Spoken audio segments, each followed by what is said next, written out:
أول ما يحاسب به العبد يوم القيامة الصلاة সাহাবা کرام ডাক দিয়ে বলে ইয়া রাসূলুল্লাহ ইয়া হাবিবাল্লাহ ও মায়ার নবীজি এই পৃথিবীর মধ্যে সর্বোত্তম আমল কোনটি গো নবী ঈমান আনার পর আমরা কোন আমলটা করব কোন আমলটা আল্লাহ পাকের দরবারে শ্রেষ্ঠ আমল নবী আমার ডাক দিয়ে কয় সাহাবা کرام أول ما يحاسب به العبد يوم القيامة الصلاة সর্বশ্রেষ্ঠ আমল হইল নামাজ হাসরের ময়দানে আমরা যে উম্মতদের হিসাব নেওয়া হবে ওই কঠিন ময়দান ওই হাসরের ময়দানে আমলের যখন হিসাব নেওয়া হবে সর্বপ্রথম যে আমলের হিসাব হইব ওই আমলের নাম হইল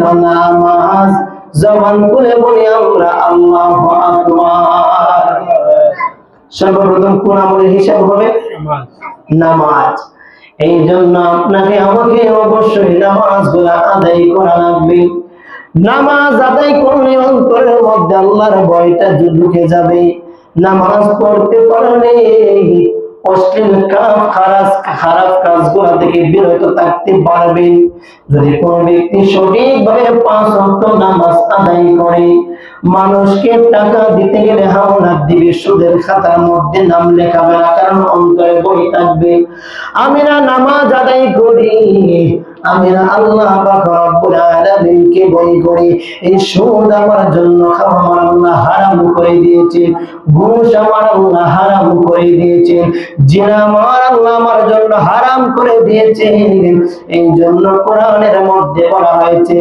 ইন্নাস সালাতা তানহা আনিল ফাহশাই ওয়াল মুনকার আল্লাহ ডাক দেবেন বান্দারা ও আমার প্রাণের বান্দারা নামাজ যদি তোমরা আদায় করতে পারো ওই নামাজ তোমাদেরকে খারাপ এবং অশ্লীল কাজ থেকে বিরত রাখবে জবান করে বলে আমরা আল্লাহু আকবার এই জন্য আপনাকে আমাকে যুবক নয় বৃদ্ধ নয় মুরব্বী নয় সবাইকে নামাজ আদায় করা লাগবে এই জন্য আল্লাহ পাক রব্বুল আলামিন নামাজটা সকলের উপর আল্লাহ ফরজ করে দিয়েছেন যাকাত কিন্তু আমার আল্লাহ সবার উপরে ফরজ করে নাই গরীব যারা আছেন অর্থ যাদের নাই তারা তো কোনো যাকাত দেওয়া লাগবে না অর্থ সম্পদওয়ালা যারা রয়েছেন যাকাত দেওয়াই লাগবে কিন্তু নামাজ এমন একটা আমল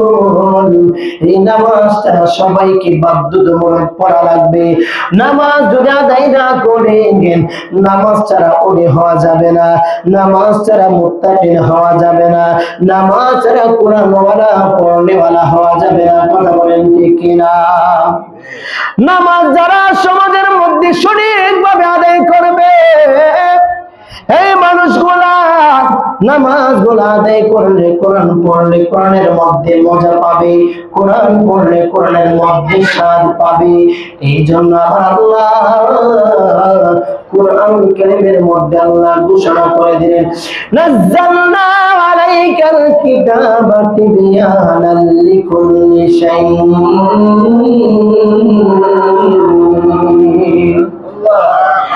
আল্লাহ পাক রব্বুল আলামিন কোরআনুল কারীমের মধ্যে সব কিছুর সমাধান আমার আল্লাহ কোরআনের মধ্যে রেখে দিয়েছেন কি করে আপনার জীবনটা বাস্তবায়ন করবেন কোরআনের মধ্যে বর্ণনা রয়েছে কিভাবে জীবনটা পরিচালনা করবেন এই কথাও কোরআনের মধ্যে বর্ণনা হয়েছে কিয়ামত পর্যন্ত পৃথিবীর মধ্যে কি হবে কি কাজ করলে মানুষের কল্যাণ হবে কি কাজ করলে মানুষের জন্য সামনে বিপদ রয়েছে প্রত্যেকটা কিছুর বর্ণনা আমার আল্লাহ কোরআনের মধ্যে দিয়ে দিয়েছে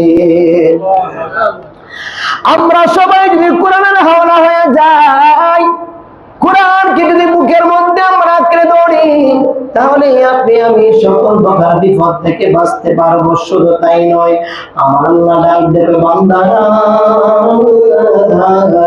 এই কোরআন তো দুনিয়ার সাধারণ কোনো কিতাব নয়, এই কোরআন তো মানুষের বানানো কোনো কিতাব নয়।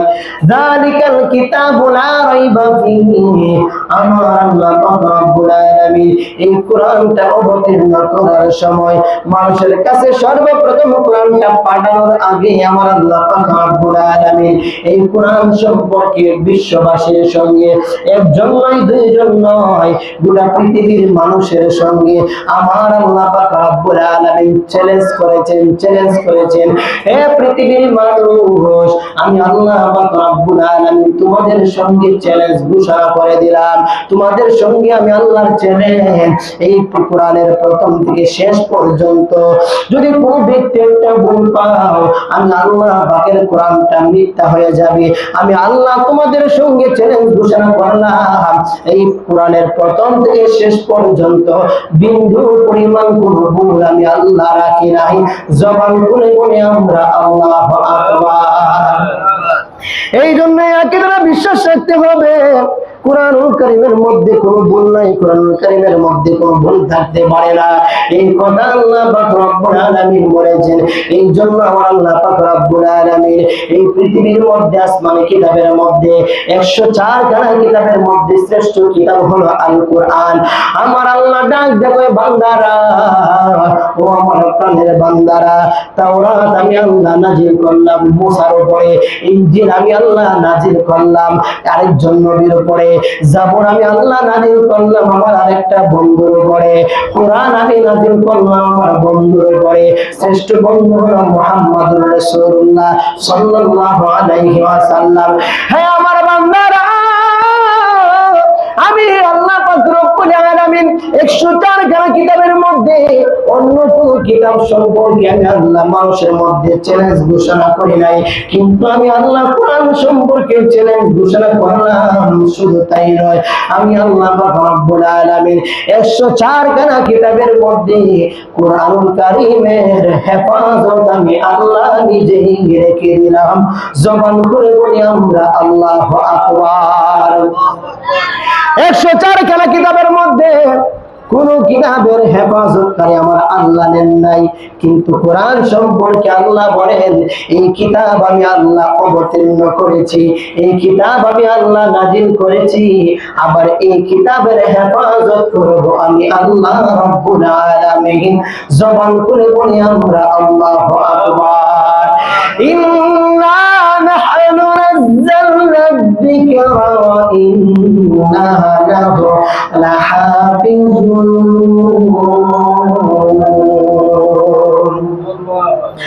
আল্লাহ পাক রব্বুল আলামিন কোরআনুল কারীমের মধ্যে আল্লাহ বলেন, ইন্না নাহনু নাযালনা যিকরা ওয়া ইন্না লাহু লাহাফিজুন। আমি আল্লাহ পাক রব্বুল আলামিন এই কোরআন আমি আল্লাহ নাজিল করেছি, আর এই কোরআনের হেফাজতকারী থাকবো আমি স্বয়ং আল্লাহ রব্বুল আলামিন। জবান করে বলি আমরা আল্লাহু আকবার। এই জন্য কোরআনকে বুকের মধ্যে আঁকড়ে ধরা লাগবে। হাদিস শরীফের মধ্যে নবীজি বলে দিলেন, হে আমার উম্মতরা, তোমরা শুনে রাখো, আমার যে উম্মত কোরআনকে বুকের মধ্যে আঁকড়ে ধরতে পারবে, আমার আল্লাহ দুনিয়ার মধ্যে তার জন্য কোনো অভাব রাখবেন না। টাকার কোনো অভাব হবে না, সম্পদের অভাব হবে না, খাওয়া দাওয়া চলাফেরার কোনো অভাব হবে না। এই জন্য নবী আমার বলে দিলেন, উম্মতের দল, আমি নবী তোমাদেরকে একটা আমল দেই। আমার আল্লাহ পাক রব্বুল আলামিন, আমি তার বন্ধু হাবিব, আমি নবীজি আমার আল্লাহ জানিয়ে দিয়েছেন কোরআনুল কারীমের মধ্যে 27 নম্বর পারার মধ্যে 13 নম্বর পৃষ্ঠার সূচনা থেকে একটা সূরা রয়েছে, যে সূরার নাম হলো সূরাতুল ওয়াকিয়া। আমার নবী ডাক দেন, উম্মতের দল, এ আমার মুত্তাকি উম্মতরা তোমরা শোনো, এ আমার মুমিন উম্মতরা তোমরা শোনো, কোরআনুল কারীমের মধ্যে সূরাতুল ওয়াকিয়া মাগরিবের নামাজের পরে যে উম্মত কোরআন আদায় করতে পারবে, তেলাওয়াত করতে পারবে, আমি নবীজি তোমাদেরকে ওয়াদা করলাম, চ্যালেঞ্জ করে দিলাম, আমার এই উম্মত জীবনে কোনোদিন অভাবের মধ্যে পড়বে না। জবান করে বলে আমরা আল্লাহু আকবার। আমাদের দেশের মধ্যে যত ঝামেলা সবগুলো অভাবের জন্য। সবাই অভাব থেকে বাঁচতে চায়, কারণ তারা জানে পয়সা টাকা হলে মোটামুটি সবকিছু পাওয়া যায়, কিছু কিছু জিনিস ব্যতীত। যেমন টাকার দ্বারা জান্নাত হয় না, টাকার দ্বারা হায়াত বাড়ানো যায় না, কথা বলেন ঠিক না বেঠিক? এমন কিছু মৌলিক বিষয় রয়েছে যে বিষয় ব্যতীত টাকার মাধ্যমে মোটামুটি দুনিয়াতে সবই হয়। এই জন্য আমার নবীও শিক্ষা দিলেন, উম্মতরা যদি তোমরা অভাব থেকে বাঁচতে হয়, সম্পদওয়ালা হতে চাও, টাকাওয়ালা হতে চাও, কোরআনকে ভালোবাসো। এই কোরআনকে ভালোবাসতে কোরআনের ভিতরে একটা সূরা আমার আল্লাহ দিয়ে দিয়েছেন, যে সূরার নাম হলো সূরাতুল ওয়াকিআ। এই সূরাটা যারা তিলাওয়াত করবে প্রতিদিন মাগরিবের নামাজের পরে, আমার আল্লাহ তার জন্য কোনো অভাব রাখবেন না। ঠিক করবে বলে আমরা সুবহানাল্লাহ। মানুষ তো টাকাওয়ালা হয় হারামের টাকার মাধ্যমে, কালো টাকার মাধ্যমে। আর যারা মাগরিবের নামাজ পড়ার পরে ওয়াকিয়া তিলাওয়াত করবে, আমার নবী বলেন তাকে আমার আল্লাহ কালো টাকার বিনিময়ে অভাব দূর করবেন না, হারাম টাকার বিনিময়ে সম্পদওয়ালা বানাবেন না। আমার আল্লাহ তাকে হালাল উপার্জনের মাধ্যমে দুনিয়ার মধ্যে কোটি কোটি টাকার মালিক বানাতে পারেন। চিৎকার মেরে বলে সুবহানাল্লাহ। এই জন্য আমার কলেজ পড়ার যুবক, এই আমার মুরব্বী বাবাজিরা, আপনাকে আমাকে সর্বদাই নামাজের পাশাপাশি কোরআনকে আঁকড়ে ধরা লাগবে। আগে হলো নামাজ, নামাজ না পড়লে কোরআন পড়তে মনে চাইবে না, নামাজ না পড়লে কোরআনকে ভালোবাসতে মনে চাইবে না, নামাজ না পড়লে হারাম থেকে দূরে থাকতে মন চাইবে না। এই জন্য যুবকের দল, এই আমার মুরব্বী বাবাজিরা, হয়তো আমার আল্লাহ পাক রব্বুল আলামিন আপনাকে 60 বছরের জিন্দেগি আমার আল্লাহ দান করেছেন। এই 60 বছরের জিন্দেগির মধ্যে হয়তো আমার আল্লাহ পাক রব্বুল আলামিনের রাস্তার মধ্যে একটা বছর জিন্দেগি হয়তো কাটান নাই, 40টা বছর জিন্দেগি হয়তো দুনিয়ার লোভ লালসার মধ্যে কাটিয়ে দিয়েছেন। এই জন্য এখন আপনার জন্য সময় রয়েছে, এখনো আপনার জন্য সময় রয়েছে আল্লাহর রাস্তার মধ্যে আসার জন্য। জীবনে যা করেছেন সব কিছু ভুল করেছেন, এই ভুলটার দিকে একবার লক্ষ্য করে তাওবা করে আল্লাহ পাক রব্বুল আলামিনের রাস্তার মধ্যে কোন একটা সিজদা মারবেন। আমার আল্লাহ ডাক দেবে, বান্দারা, এ আমার বান্দারা, একটা সিজদা দিলে আমি আল্লাহ পাক রব্বুল আলামিন তোমার সিজদাটা কবুল করে পাহাড় পরিমাণ গুনাহগুলো আমি আল্লাহ মাফ করে দিব। জবান করে বলি আমরা আল্লাহু আকবার। লা ইলাহা ইল্লাল্লাহ, লা ইলাহা ইল্লাল্লাহ, লা ইলাহা ইল্লাল্লাহ, লা ইলাহা ইল্লাল্লাহ মুহাম্মাদুর রাসূলুল্লাহ সাল্লাল্লাহু আলাইহি ওয়াসাল্লাম। আমার যুবক ভাইরা রে,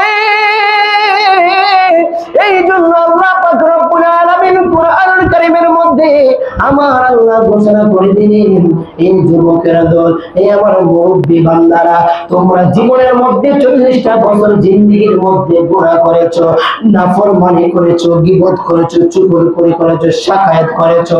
এই আমার বান্দারা, তোমরা যদিও পাহাড় পরিমাণ গুনাহ করো, আমি আল্লাহর রহমত থেকে তোমরা নয়রাশ হও না, আমি আল্লাহর রহমতের মধ্যে তোমরা ভরসা রাখো।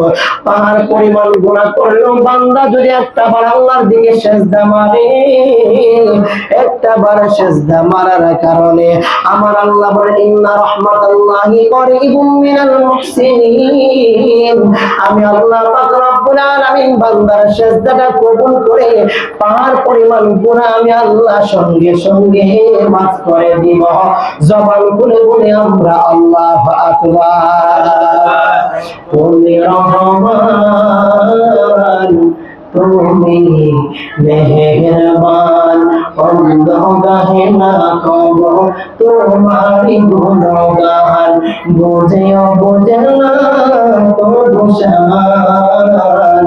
তুমি রহমান, তুমি মেহেরবান, একটা জবান রাখবেন না, চিৎকার মেরে বলে আমরা আল্লাহু আকবার। এই জন্য আপনি আমি পাহাড় পরিমাণ এমন গুনাহ করেছি, এই গুনাহ করার পরেও আমার আল্লাহ পাক রব্বুল আলামিন রহমত থেকে তোমরা নৈরাশ হয় না। নামাজ আদায় করো, কোরআনকে তোমরা ভালোবাসো। এই কোরআনকে ভালোবাসলে আমি আল্লাহ পাক রব্বুল আলামিন সকল খারাপ কাজ থেকে, সকল বিপদ থেকে আমি আল্লাহ তোমাদের সকলকে হেফাজত করব। জবান করে বলি আমরা আল্লাহু আকবার। তাহলে জবান করে বলি নামাজের দরকার আছে কিনা, কোরআনকে ভালোবাসার দরকার আছে কিনা। অনেকে প্রশ্ন করে, হুজুর ছোটবেলা বাবা মা আমাকে কোরআন শিক্ষা দেয় নাই, কোরআন শিক্ষা না দেওয়ার কারণে আমি তো জীবনে কোনোদিন কোরআনটা হাতের মধ্যে নিয়ে এই কোরআনটা পড়ার মতো আমার কোনো ক্ষমতা নাই হুজুর। এই বিরহটা অন্তরের মধ্যে বারবার আমি কান্না করি, নামাজ পড়ার পরে আমি আল্লাহর দরবারে কান্নাকাটি করি। এই ফজিলত থেকে আমি তো একদম বঞ্চিত হয়ে গেলাম। কিন্তু জেনে রাখবেন আল্লাহ বলেছেন রহমত থেকে নৈরাশ না হওয়ার জন্য। এই জন্য আমি বলি উম্মতেরা, এই আমার উম্মতেরা তোমরা শোনো, যদিও তোমরা নিজেরা কোরআন পড়তে জানো না, কিন্তু আমার আল্লাহ পাকের রহমত থেকে তোমরা নৈরাশ হয় না। হাদিস শরীফের মধ্যে পাওয়া যায় কুরআন কারীমের একটা অক্ষর যদি কোনো ব্যক্তি তেলাওয়াত করে আমার আল্লাহ পাক রব্বুল আলামিন আমলনামার মধ্যে 10টা নেকি দান করেন। এবার সাহাবারা রাখবে তো নবী গো, আপনার উম্মতদের মধ্যে যারা কোরআন পড়তে পারে না, কোরআন পড়তে জানে না, তারা কি করবে? নবী আমার মুস্কি হাইসা ডাকবেন সাহাবায়ে কেরাম, ও আমার সাহাবীরা, ওই উম্মতদের জন্য দুনিয়ার মধ্যে একটা স্পেশাল আমল রয়েছে।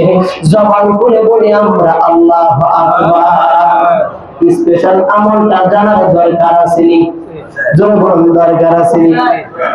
আবার আপনার নবী না দেখবে সাহাবায়ে কেরাম, হে আমার সাহাবীরা, কোরআন পড়ার কারণে, একটা অক্ষর পড়ার কারণে 10টা নেকি আমার আল্লাহ আমলনামার মধ্যে দান করে দিবেন। আর আমার যে উম্মত যারা কোরআন পড়তে জানে না, কিন্তু যারা কোরআন পড়তে জানে, এই কোরআনের তিলাওয়াতটা যদি মনোযোগ সহকারে কানের মাধ্যমে শ্রবণ করে, অন্তরের মধ্যে আল্লাহর যদি মহব্বত ধারণ করে, নবীজির আশায় যদি মনে মনে অন্তর থেকে বিশ্বাস স্থাপন করে, আর কোরআনটা যদি মনোযোগ সহকারে শ্রবণ করে, আমার নবী বলেন যে ব্যক্তি কোরআন পড়ার কারণে যতগুলো আমলের কারণে যতগুলো সওয়াব আল্লাহ তার আমলনামার মধ্যে দান করবেন। আর যে ব্যক্তি মনোযোগ সহকারে শ্রবণ করলো কানের মাধ্যমে, সম পরিমাণ সওয়াব আমলনামার মধ্যে আল্লাহ দান করে দিবেন। জবান করে বলি আমরা ইয়া রাসূলুল্লাহ। এই জন্য নবীর উম্মত, আমার আপনার নবীজি আপনাকে কত সুন্দর জান্নাতের রাস্তা দেখিয়ে দিয়েছে। কোরআন না পড়তে পারলেও তোমরা মনোযোগ সহকারে শ্রবণ করো, কোরআন পড়ে যতটুকু সওয়াব পাবে, শুনলে ততটুকু সওয়াব পাবে। এই জন্য কোরআন থেকে বঞ্চিত হওয়া যাবে না। আবার অনেক ব্যক্তি প্রশ্ন করে, হুজুর কোরআন তো আমি পড়তে জানি, কিন্তু আপনাদের মতো সহি শুদ্ধ পড়তে জানি না, এই জন্য আমি কোরআন পড়ি না। চিৎকার করে বলে আমরা নাউজুবিল্লাহ। এমন প্রশ্ন অনেক করে, হুজুর কোরআন পড়তে জানি, কিন্তু আমার মনে হয় কোরআন পড়লে আমার ভুল হয়, এই ভুল হওয়ার ভয়ে আমি কোরআন পড়ি না। কেন পড়ি না হুজুর? ইউটিউব ইন্টারনেটের মধ্যে দেখেছি হুজুররা বলে কোরআন পড়লে যদি কোরআন ভুল হয়, তাহলে কোরআন এই ভুল পড়ার কারণে জাহান্নামে যেতে হবে। চিৎকার মেরে বলে আমরা নাউজুবিল্লাহ। এই জায়গার মধ্যে কোরআন পড়লে, ভুল পড়লে জাহান্নাম যেতে হবে, এই মাসালা সত্য, কিন্তু এই জায়গার মধ্যে একটা হাকিকতি বিষয় লুকায়িত আছে। কেমন? হাদিস শরীফের মধ্যে সেটি একজন ব্যক্তি কোরআন পড়তে জানে, কিন্তু পরিপূর্ণ সহি শুদ্ধভাবে কোরআন পড়তে জানে না, তাই বলে সে এমন নয় কোরআনটা পড়া সে বাদ দিয়ে দিবে। সে কোরআন অবশ্যই পড়বে মৃত্যুর আগ পর্যন্ত, তবে সে চেষ্টা করবে এই ভুলটাকে মরণের আগে হলো সহি শুদ্ধ করার জন্য। মারহাবা। কারণ একজন ব্যক্তি যদি আমরা এমন ফতোয়া দিই যে কোরআন যদি ভুল হয় তাহলে তুমি জাহান্নামে যাইবা, কোরআন ভুল পড়া হয় না, তাহলে এই ব্যক্তিরা কি যে উনি পড়তে পারতো আর কি ধরা করবো? ভাই সব না, আসমানি কিতাব আল্লাহর কোরআন, যদি আমার একটু ভুল হয় তাহলে জাহান্নাম, আমি কোরআনের দ্বারও যেতাম না, কোরআন ধরতাম না, পড়তাম না, জাহান্নামে যেতাম না। কথা বলেন ঠিক না বেঠিক? তো এই কিছু মাসালা আছে, এগুলো আমরা আমলে নেওয়া যাবে না। মাসালা হলো কোরআন পড়বেন, 100 বার পড়বেন, যখন সময় পাবেন ব্যবসা করতেছেন, ব্যবসার ভাগের মধ্যে দোকানের মধ্যে ব্যবসা করেন, কোরআনটা হাতের মধ্যে একটা সূরা তেলাওয়াত করেন, আলহামদুলিল্লাহি রাব্বিল আলামিন। ও মাওলা কারীম, সকল প্রশংসা আল্লাহ তোমার জন্য, যা কিছু করলাম তোমার জন্য। আমার আল্লাহ ব্যবসার মধ্যে বরকত দান করবেন। এই আমার রিকশাওয়ালা ভাইরা, রিকশা চালান, জবানের মাধ্যমে তো কোনো কিছু করা লাগে না, হাতের মাধ্যমে, হাতের মাধ্যমে রিকশার মধ্যে ধরেন, পায়ের মাধ্যমে হ্যান্ডেল গুলা পরিচালনা করেন, কিন্তু এই জবানটা আল্লাহর আমলের মধ্যে লাগাইয়া দেন, আল্লাহর কোরআনের মধ্যে লাগাইয়া দেন। রিকশা চালাইতেছেন, জবানের মধ্যে সূরা ফাতিহা তিলাওয়াত করেন, সূরা ফাতিহা জানে না। এই পৃথিবীর মধ্যে 100% এর মধ্যে আমার মনে হয় 5% মুসলমান আছে কিনা আমার জানা নাই। এই সূরা ফাতিহা সবাই জানেন, এই জন্য সূরা ফাতিহা অন্ততপক্ষে আমল করার চেষ্টা করবেন। কোরআন থেকে কোনো প্রকারেই বিরত থাকা যাবে না। কোরআনকে ভালোবাসতে আমার আল্লাহ পাক রব্বুল আলামিন এই কোরআন সূরার জমিনের মধ্যে রহমত দিয়া ভরপুর করে দিবেন। কথা বলেন ঠিক কিনা? এই জন্য যুবকের দল, হে আমার মুরব্বিরা, এই যুবক ভাইয়ারা, আপনাদেরকে এখনো সময় রয়েছে কোরআনটা শিক্ষা অর্জন করার জন্য। মুরব্বিরা যারা আছেন, হয়তো তাদের সময় নেই, মনটা চাইলে হয়তো বয়সের জন্য পারবেন না, বসতে গেলে কোমরের মধ্যে ব্যথা হয়, দাঁড়াইতে গেলে পায়ের মধ্যে ব্যথা হয়। আপনাদের জন্য সুবর্ণ সুযোগ, এই কানের মাধ্যমে বারবার কোরআন তেলাওয়াতের আওয়াজ শুনুন। বর্তমান তথ্য প্রযুক্তির জামানা, এই জামানার মধ্যে সবার হাতে হাতে অ্যান্ড্রয়েড সেট রয়েছে, টাচ মোবাইল রয়েছে, ইচ্ছা করলে মোবাইলের মধ্যে কোরআনের আওয়াজটা শোনা যায়, কোরআনের তেলাওয়াতটা শোনা যায়। এই যুবকের দল, আপনারা ইচ্ছা করলে রাতের বেলা সারাটা সময় ফেসবুকের মধ্যে সময় না দিয়ে, টুইটারের মধ্যে সময় না দিয়ে, হোয়াটসঅ্যাপের মধ্যে সময় না দিয়ে, ইমোর মধ্যে সময় না দিয়ে যদি কোরআনটা হাতের মধ্যে নাও, মোবাইলের মধ্যে তথ্য প্রযুক্তির জামানার মধ্যে ইচ্ছা করলে একটা যুবক ঘরের মধ্যে বসে কোরআনটা শিখার চেষ্টা করতে পারে। কথা বলেন ঠিক কিনা? মানুষ চাইলে সব সম্ভব। আমার আপনার নবী বলে, উম্মত, ও উম্মতেরা, ভালো কাজ করবো এমন একটা আমল হাদিস শরীফের মধ্যে পাওয়া যায়। আজকে আমরা সবাই এই কলেজ পাড়ার মসজিদের মধ্যে, আল আসগর জামি মসজিদের মধ্যে আমরা এসেছি, একটাই আমাদের নিয়ত, মসজিদের মধ্যে আমরা গমন করব, নামাজ গুলো আদায় করব। এই নামাজ পড়ার পরে আমল নামার মধ্যে সওয়াব দেওয়া হবে। আমার নবী কয়, ও আমার সাহাবায়ে কেরাম, ও আমার সাহাবীরা, আমার আল্লাহ পাক রব্বুল আলামিন ইমানদারদেরকে জান্নাত দেওয়ার জন্য আমার আল্লাহ পাগল, আমার আল্লাহ তাই ইমানদারদেরকে জান্নাত দেওয়ার জন্য। এই জন্য নবী বলেন, আমার যে উম্মত ভালো কাজ কর্ম করার জন্য যেই মাত্র নিয়তটা করবে রে, এই নিয়তটা করার সাথে সাথে, আমলটা করার আগে নিয়তটা করার সাথে সাথে তার আমল নামার মধ্যে সওয়াব দান করা হবে। জবান খুলে বলি আমরা আল্লাহু আকবার।